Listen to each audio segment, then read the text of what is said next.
Hello guys, welcome back to my channel. This is Shreshtha और आज हम बात करेंगे इकोलॉजी के rest of the important topics के बारे में जो CSI NET life sciences examination में पूछे जाते हैं। तो चलिए स्टार्ट करते हैं। सबसे पहले आज हम यहाँ पे बात करेंगे सर्वाइवरशिप कर्व के बारे में। प्रीवियस वीडियो में हमने कोहॉर्ट लाइफ टेबल के बारे में डिस्कस किया था। तो क्या होता है, हमने वहाँ पे एलेक्स का एक डेटा का टेबल बनाया था जिसे हम सर्वाइवरशिप कह रहे थे, किसी एक पर्टिकुलर एज ग्रुप में कितने इंडिविजुअल सर्वाइव कर रहे हैं। तो एक साइंटिस्ट थे पर्ल, उन्होंने क्या किया था, 3 टाइप्स ऑफ सर्वाइवरशिप कर्व दिया था। टाइप 1 और कॉन्वेक्स कर्व, टाइप 2 और diagonal straight line and type 3 और कॉन्केव कर्व। यहाँ पे हम ग्राफ की स्टडी करते थे सर्वाइवरशिप कर्व जो कि पर्ल ने दिया था। टाइप 1 में हम देख सकते हैं यहाँ पे क्या हो रही है, low death rate, many individuals live to old age. तो यहाँ पे हम देख सकते हैं इंडिविजुअल्स के नंबर स्टार्टिंग में सर्वाइवर्स कितने थे, 1000। तो यहाँ पे यंग वंस अपनी पूरी एज कंप्लीट करने के बाद, अपनी एज को कंप्लीट करने के बाद ही उनके डेथ हो रही है। लेकिन टाइप 2 में क्या हो रहा है, डायगोनल स्ट्रेट लाइन दिख रही है हमें। इंडिविजुअल्स हर एज में मॉडरेट डेथ उसकी हो रही है इंडिविजुअल्स की। ये केस हमें बर्ड्स में देखने को मिलता है। वेरएज़ टाइप 3 में क्या हो रहा है, इंडिविजुअल्स की डेथ रेट बहुत ज़्यादा, मोर्टेलिटी रेट बहुत ज़्यादा है स्टार्टिंग में। उसके बाद जब तक कि उनकी डेथ कंप्लीटली, पूरी पॉपुलेशन वाइप आउट नहीं हो जा रही है, तब तक उनकी डेथ हो रही है। ठीक है, तो high death rate, many individuals die young and few live to old age. बहुत कम इंडिविजुअल्स ओल्ड एज तक जा पा रहे हैं। इसमें आ जाते हैं इंसेक्ट्स हो गए, आपके ऑयस्टर्स वगैरह हो गए, most of the plants and animals आपको टाइप 3 में मिलेंगे। जो ट्रीज़ वगैरह होते हैं वो सब आपको टाइप 3 में दिखेंगे। This one is the most common type of curve. The same thing is type 1 में आपके क्या आ जाएंगे, मॉडर्न इंडस्ट्रियलाइज्ड मैन आ जाएंगे और आपके लार्ज एनिमल्स वगैरह आ जाएंगे। आपके टाइप 2 में बर्ड्स वगैरह आ जाएंगी, माइस है, हाइड्रा है, जेलीफिश वगैरह आपके टाइप 2 में आ जाएंगे। और टाइप 3 में आपके trees, most of the animals, insects, fishes और ट्रीज़ वगैरह आ जाएंगी। अब बात करते हैं आर और के सिलेक्शन थ्योरी के बारे में। आर और के selection theory proposes to explain the reproductive strategies of a species with respect to their environmental characteristics। एक पर्टिकुलर इन्वायरमेंटल कंडीशन पे कौन से ऑर्गेनिजम्स किस टाइप की रिप्रोडक्टिव स्ट्रैटेजी फॉलो कर रहे हैं उसके बारे में हम यहाँ पे स्टडी करेंगे। The population of species living in stable environments. 2 type के ऑर्गेनिजम्स होते हैं इन्वायरमेंट में। एक ऑर्गेनिजम्स वो होंगे जिन्हें हम स्टेबल इन्वायरमेंट दे रहे हैं और रिसोर्सेज लेकिन लिमिटेड है। क्या है, इन्वायरमेंट कैसा है, स्टेबल है लेकिन रिसोर्सेज लिमिटेड है, तो ऑब्वियसली वहाँ पे कंपटीशन थोड़ा बहुत हमें देखने को मिलेगा। Definite size has a definite size near carrying capacity. तो इस टाइप के ऑर्गेनिजम्स हमें कहाँ पे देखने को मिलेंगे, ये सारे हमें कैरिंग कैपेसिटी के पर ज़्यादातर इसकी पॉपुलेशन देखने को मिलेगी। आप इस ग्राफ में देख सकते हैं जो मॉडर्न इंडस्ट्रियलाइज्ड मैन है वो किस में आ रहा है, टाइप 1 में आ रहा है। तो हम लोग कहाँ रह रहे हैं, कैरिंग कैपेसिटी पर ही रिलाई कर रहे हैं ज़्यादातर। ठीक है, कैरिंग कैपेसिटी मीन्स इन्वायरमेंट की वो कंडीशन वो कितनी पॉपुलेशन, नंबर ऑफ पॉपुलेशन कितना बियर कर सकती है नंबर ऑफ इंडिविजुअल्स को, क्योंकि रिसोर्सेज तो लिमिटेड है, एक टाइम के बाद रिसोर्सेज ख़त्म होने लगेंगे। तो जो इंडिविजुअल्स के नंबर है वो स्टेबल हो जाएंगे, कांस्टेंट हो जाएंगे। तो ऐसे इंडिविजुअल्स जो कैरिंग कैपेसिटी पर रिलाई कर रहे हैं, स्टेबल इन्वायरमेंट में रह रहे हैं लेकिन रिसोर्सेज लिमिटेड है, उनको हम के स्ट्रैटेजिस्ट कहते हैं। ठीक है, के स्ट्रैटेजिस्ट को हम इक्विलिब्रियस्ट भी कहते हैं। उसके बाद दूसरे टाइप के ऑर्गेनिजम्स होते हैं जिन्हें हम अनस्टेबल इन्वायरमेंटल कंडीशंस दे रहे हैं लेकिन रिसोर्सेज अनलिमिटेड है। ठीक है, रिसोर्सेज अगर प्लेंटी अमाउंट में रिसोर्सेज मिल रहे हैं इसका मतलब कि कंपटीशन होगा ही नहीं। ठीक है, लेकिन यहाँ पे इन्वायरमेंटल कंडीशन डेंजर कॉज करेगी क्योंकि वो हार्श इन्वायरमेंटल कंडीशंस में ग्रो कर रहे हैं। तो यहाँ पे आप इस ग्राफ में देख सकते हैं ऐसा कौन सा कर्व है जिसमें आपको लग रहा है कि बहुत हार्श इन्वायरमेंटल कंडीशंस में ऑर्गेनिजम्स का बर्थ हुआ है, तो आपको टाइप 3 में दिख रहा है। पॉपुलेशन, जो इंडिविजुअल्स के नंबर है वो तेज़ी से ड्रॉप हो रहे हैं। इसका मतलब कि बहुत हार्श इन्वायरमेंटल कंडीशंस की वजह से जो उनकी स्पीशीज़ थी उसने बहुत ज़्यादा अमाउंट में प्रोडक्शन किया ऑफस्प्रिंग्स का। ठीक है, और उसमें से कुछ ही जो है वो एडल्ट बन पाए और इसीलिए उन्होंने ज़्यादा अमाउंट में प्रोडक्शन किया है ऑफस्प्रिंग का, क्योंकि उनको मालूम था कि सारे मतलब मोस्ट ऑफ द ऑर्गेनिजम्स उनकी पॉपुलेशन की डेथ हो जाएंगी, कि केवल फ्यू इंडिविजुअल सर्वाइव कर पाएंगे। ठीक है, तो आर स्ट्रैटेजिस्ट आपके किस में आ जाएंगे, टाइप 3 वाले आपके कर्व में आर स्ट्रैटेजिस्ट स्पीशीज़ आपको दिखेंगे जिन्हें हम अपॉर्चुनिस्टिक भी कहते हैं। ठीक है। अगर रिसोर्सेस लिमिटेड नहीं है, resources are not a constraint, तो क्या होगा, एक्सपोनेंशियल ग्रोथ होगी पॉपुलेशन की। जे शेप्ड कर्व हम देख चुके हैं एक्सपोनेंशियल पॉपुलेशन ग्रोथ का, ठीक है। Whereas logistic growth curve में हमें एस शेप्ड कर्व दिख रहा था, जो कि के स्ट्रैटेजिस्ट फॉलो करेगा। के स्ट्रैटेजिस्ट में क्या होता है, live near the carrying capacity, जैसे कि हमने देखा स्टेबल इन्वायरमेंटल कंडीशंस थी, ठीक है। They have limited resources, their population has reached a specific size and any uncontrolled growth will result in the death of the entire population, ठीक है। अगर हम अच्छे से ग्रो भी कर रहे हैं, स्टेबल इन्वायरमेंटल कंडीशंस भी हमें मिल रही है, ठीक है, रिसोर्सेज लेकिन लिमिटेड है, जिसकी वजह से हम एक टाइम के बाद हमारी एक स्टेबल हमारी ग्रोथ हो रही है। लेकिन अगर कुछ ऐसा हो गया जिसकी वजह से अनकंट्रोल्ड ग्रोथ होना स्टार्ट हो गई पॉपुलेशन की, तो क्या होगा, रिसोर्सेज तो लिमिटेड है, तो अचानक से रिसोर्सेज की कमी की वजह से वो सारी पॉपुलेशन की डेथ होना स्टार्ट हो जाएगी, ठीक है।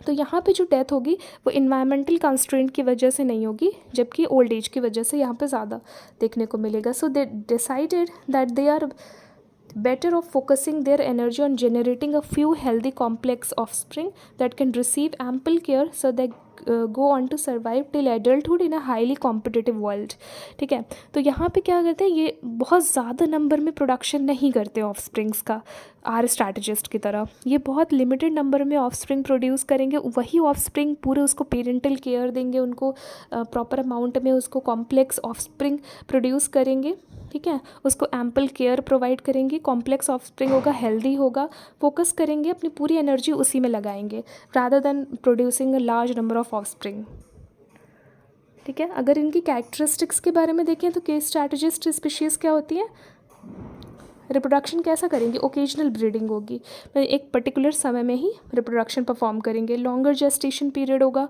जो गर्भकाल होगा वो लॉन्गर होगा, जैसे कि ह्यूमन में कितना होता है जेस्टेशन पीरियड, 9 मंथ्स का होता है, ठीक है। Offspring take time to grow and do so under the constant care and supervision of their parents, ठीक है। ऐसा तो है नहीं कि हम यंग वंस को प्रोड्यूस करते हैं उनके बाद उनको छोड़ देते हैं एनिमल्स की तरह, ऐसा तो होता नहीं है। हम उसको जब तक वो बड़ा नहीं हो जाता उसको प्रॉपर अमाउंट में पेरेंटल केयर देते हैं, इसी वजह से वो सर्वाइव कर रहा है देखा जाए तो, ठीक है। लो इन्फेंट मॉर्टेलिटी, इन्फेंट की मॉर्टेलिटी जो डेथ रेट हो रही है वो बहुत रेयर देखने को मिलेगी, क्योंकि पूरा हम उसको प्रॉपर केयर दे रहे हैं, पूरी एनर्जी उसी में हम डाल रहे हैं rather than producing large number of offspring. हम पूरी एनर्जी फोकस कर रहे हैं कि हमारा जो ऑफस्प्रिंग है हेल्दी हो, ठीक है, वायबल हो, हम यही फोकस कर रहे हैं। कॉमन एग्जाम्पल्स क्या हो जाएंगे के स्ट्रैटेजिस्ट के, ह्यूमंस, लॉयंस एंड व्हेल्स। अब बात करते हैं आर स्ट्रैटेजिस्ट की। आर स्ट्रैटेजिस्ट जो होते हैं वो एक्सपोनेंशियल ग्रोथ हो रही है, क्योंकि रिसोर्सेज तो कंस्ट्रेंट वर्क नहीं कर रहे, रिसोर्सेज तो अनलिमिटेड है, तो ग्रोथ कैसी होगी, एक्सपोनेंशियल ग्रोथ होगी। These organisms are now a near the carrying capacity and can therefore afford to grow their population, ठीक है। जे शेप्ड कर्व हमें देखने को मिलेगा, इनफैक्ट दे नीड टू, ठीक है, उनको ये मालूम है कि बहुत कम इंडिविजुअल सर्वाइव कर पाएंगे, इसीलिए वो इतना ज़्यादा नंबर में इंसेक्ट्स जो हैं या आपके बहुत जो एनिमल्स वगैरह हैं, प्लांट्स वगैरह हैं, बहुत ज़्यादा नंबर में प्रोडक्शन इसीलिए होता है, ठीक है, हार्श एनवायरमेंटल कंडीशंस को कुछ रेजिस्टेंट इंडिविजुअल सर्वाइव कर पाएँ। तो आर स्ट्रैटेजिस्ट स्पीशीज़ क्या होंगी, ऐसी मैकेनिज़्म को इवॉल्व करती हैं, अपनी पूरी एनर्जी जो लगा रही हैं प्रोडक्शन में लगा रही हैं, ठीक है। के स्ट्रैटेजिस्ट के जस्ट अपोजिट है, ये डिसाइड करते हैं, इंश्योर करती हैं कि ज़्यादा से ज़्यादा ऑफस्प्रिंग प्रोड्यूस हो, ठीक है, क्योंकि उनको मालूम है कि फ्यू उनमें से सर्वाइव कर पाएंगी। It is no surprise that these offspring are small in size. Insects कैसे होते हैं, स्मॉल इन साइज़ के, और जो यंग वंस प्रोड्यूस होंगे वो भी स्मॉल साइज़ के होंगे, ठीक है। तो क्या होगा, जो यंग वंस प्रोड्यूस हुए हैं वो भी अपना पेरेंटल केयर उनको भी चाहिए ही नहीं, क्योंकि वो जैसे ही उनका बर्थ होता है वो अपना एक एज के बाद रिप्रोडक्शन के लिए एलिजिबल हो जाते हैं, मतलब कैपेसिटी उनके अंदर आ जाती है, वो अपनी लाइफ खुद ही जीना स्टार्ट कर देते हैं। कैरेक्टरिस्टिक ऑफ आर स्ट्रैटेजिस्ट क्या होती है, ब्रीडिंग ओनली वंस और ट्वाइस इन देयर लाइफ्स, एक या दो बार रिप्रोडक्शन परफॉर्म करेंगे, having a huge number of offspring, small size of both offspring and adults भी वैसे ही होंगे, ऑफस्प्रिंग भी वैसे ही होंगे। Minimal parental care before reaching reproductive maturity तक पेरेंटल केयर की ज़रूरत होती है 90%, लेकिन उसके पहले भी इनको कोई पेरेंटल केयर मिल नहीं रही है कुछ खास। हाई इन्फेंट मॉर्टेलिटी होगी, ठीक है, मॉर्टेलिटी डेथ रेट बहुत ज़्यादा यंग वंस की। All the offspring rarely live to adulthood, बहुत कम इंडिविजुअल सर्वाइव कर पा रहे हैं एडल्टहुड तक। एग्जाम्पल्स क्या हो जाएंगे, dogs, cats, insects and fish, ये सारे क्या हो जाएंगे, आर स्ट्रैटेजिस्ट के एग्जाम्पल्स हो जाएंगे। फिर है यहाँ पे ग्रोथ देख लेते हैं। एक्सपोनेंशियल ग्रोथ कर्व हमें किस में देखने को मिलेगा, आर स्ट्रैटेजिस्ट में, क्योंकि रिसोर्सेज लिमिटेड नहीं है, अनलिमिटेड है। लॉजिस्टिक ग्रोथ कर्व हमें के स्ट्रैटेजिस्ट में देखने को मिलेगा, क्योंकि हमें रिसोर्सेज लिमिटेड है, तो एक टाइम के बाद हमारी जो ग्रोथ होगी वो कांस्टेंट हो जाएगी।